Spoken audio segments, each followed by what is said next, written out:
Okay, having looked at the size, now let's go look at the show and hide. So when this code block show is used, apparently it shows the sprite. At the moment it's already showing, so let's look at what hide does. So when we go press hide, this pretty much goes and hides your sprite, and you will not be able to see that on the stage anymore. To revert this back, when you go push the show, this again shows the sprite. Now, both of those code blocks by themselves do not make a big meaning, but if I'm going to use that in combination and in a loop, for example, I'm going to use forever here, and I'm going to add this code block show, and at the same time I will go and add a wait time, and I'll put this wait time is 0.4 of a second, and again I will add the hide. So what happens first is the sprite shows up and again waits for 0.4 seconds and again disappears, and again we would want the waiting time after it disappeared. That'll be for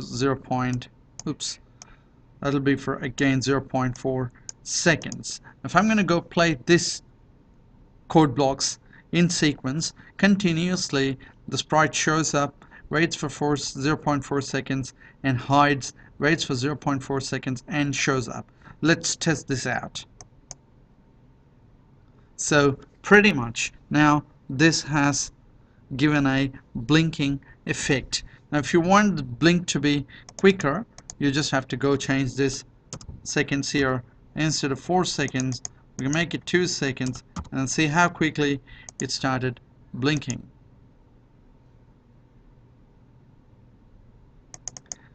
Ideally, if it's 1 second, then it stays for 1 second and disappears for 1 second. So it's showing up for 1 second, it's not showing up again. So that's about show and hide. This will be ideal when you're trying to design a game. For the moment I'm going to get rid of this one here and go back to my looks, and now you could see this sprite is not shown there. I'll just go push the show code block and the sprite shows up here. Now go to front. You would not know what happens with this go to front unless you have other sprites. So I'm going to get some surprise random sprites, and we got these many sprites here. So that's sprite 2, 3, 4, 5 and 6 and 7 and 8, and now sprite 1 is hiding behind all of these sprites. When I say here to the looks and I say go to front, after selecting this sprite 1, when I press go to front, the sprite appears right on top. The same thing, if I wanted this sprite 6 to be shown at the front, I would say go to front and sprite 6 appears at the front. Now if we wanted to send this sprite back to 1, 2, 3, 4, 5, 6, 7 layers, we could simply say go back 7 layers, and if I use this code block here, it goes right at the back, as you see. How do we even know that? So as you see, that particular sprite is sent right at the back. So that is about going to front and going back by 7 layers. Now here you can change this number. It can be a variable. Say for example in this case here, I just wanted the line to go back 1 layer back, so I would say I have selected the line sprite 7 and go back 1 layer and push this button, and it has just pushed this code block here. It has just gone back behind sprite 5. So that is with the looks section. Let us now look at the sound section and what are the code blocks available in the sound section. I'm not sure how the audio is going to, how this screen recorder is going to capture the audio, but let us see what best we could do. Now you can add sounds to one particular sprite, or you could add, yeah.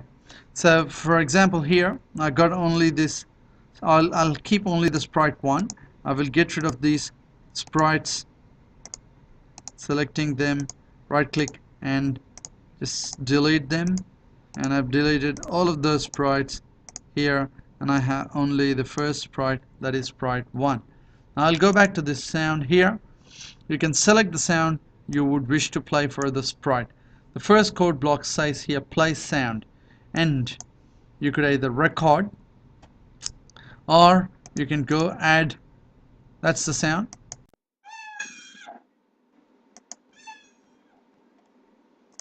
So again, if you wanted to record your own sound, you can. For now, if you go press this code block here, play sound,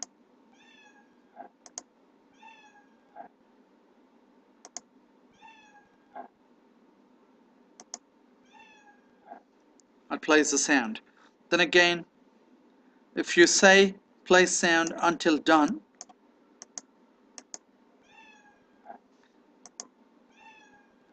pretty much the same effect, but if you put this into a loop, repeat 3 times, and if I say play sound, it will not play the whole sound in full. So it's pretty quick. That's why when you say repeat 3 here and put this whole thing, to put this code block in here, it says until done, so it plays that sound until done for 3 times.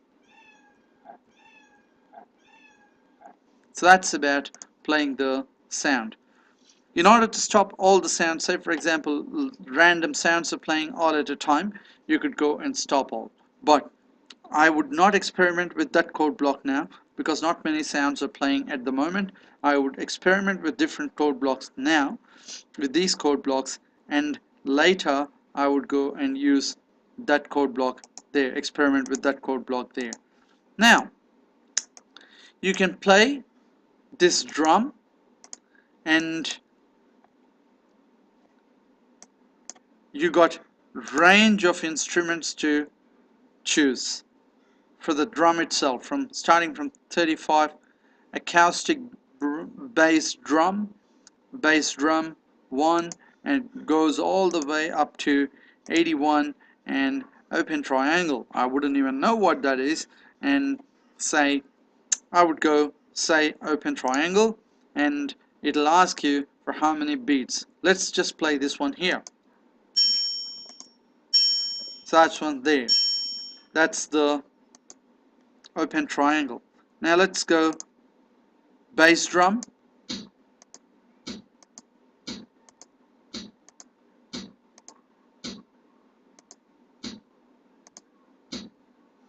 We can copy that, duplicate this, and we can start now making our own beat. So 0.7, let's see.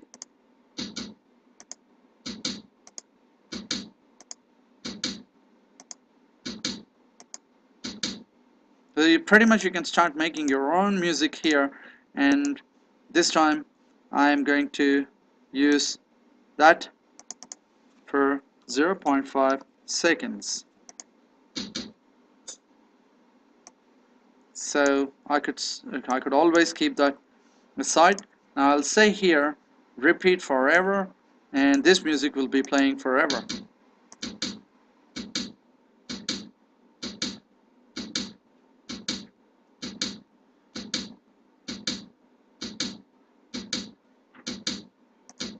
I'll stop that, and again I would go try to get something else.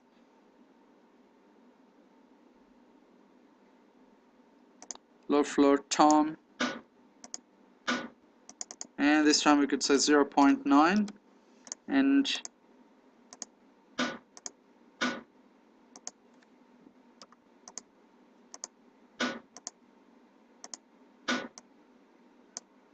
now let's see what's going to happen.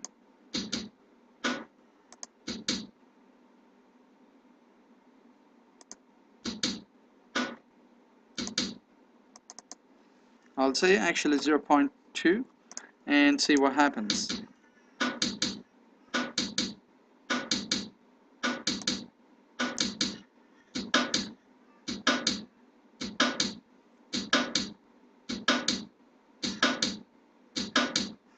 So it's just producing that particular sound there. Instead, I'm just going to go experiment something else. I'll just stop this one here, and this is where I didn't want to go and use this. First I would want it to actually complete with my sound code blocks, later on more to this part, but here this is really very interesting. As you see, from pick random 1 to 10, the sounds that are allowed here is 35 to 81 for the drum, but I would say here 35 to 45, I would go and choose any sound. I'll say 35 to 45. They could go pick up and play that sound there, and let us see what would be the effect. I would again do the same thing here. Rather than 35 to 45, I would go here, say 60 to 75, and I would put that one there and leave it there for 2 beats. And this one here, I'll duplicate that one, and 75 to 81, it will be playing any of those random beats for 0.2 seconds, 0.2 seconds, 0.7 seconds, and then I will just have to go put it in a loop, and you will have a amazing effect.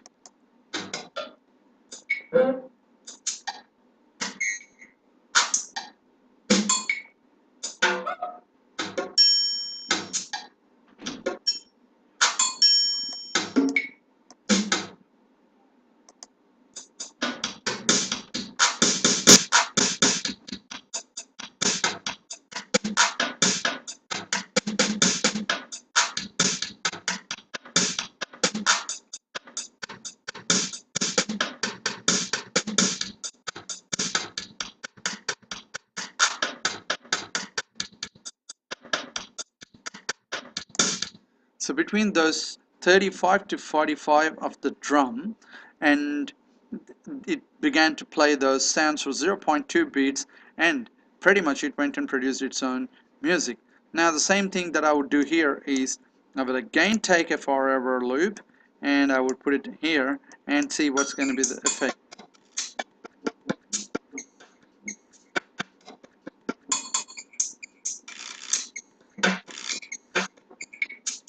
Although it sounds a bit weird, so yeah, that's pretty again fun. I'll just go change the beats for 0.1. I'll go play that again.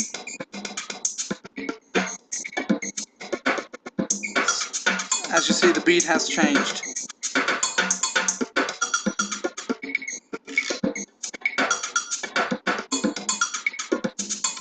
Same thing if you wanted to change the beats here, 0.1, and see how quickly these drums beat.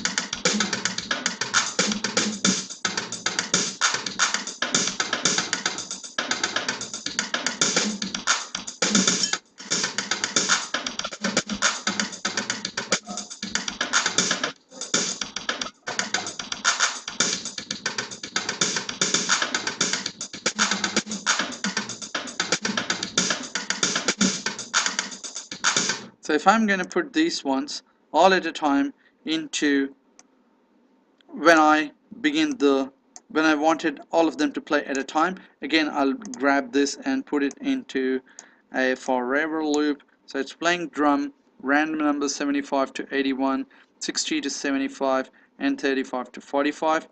All of the music will begin when the enter key is pressed. So I'll go press the enter key, and you can make your own music. Look at this.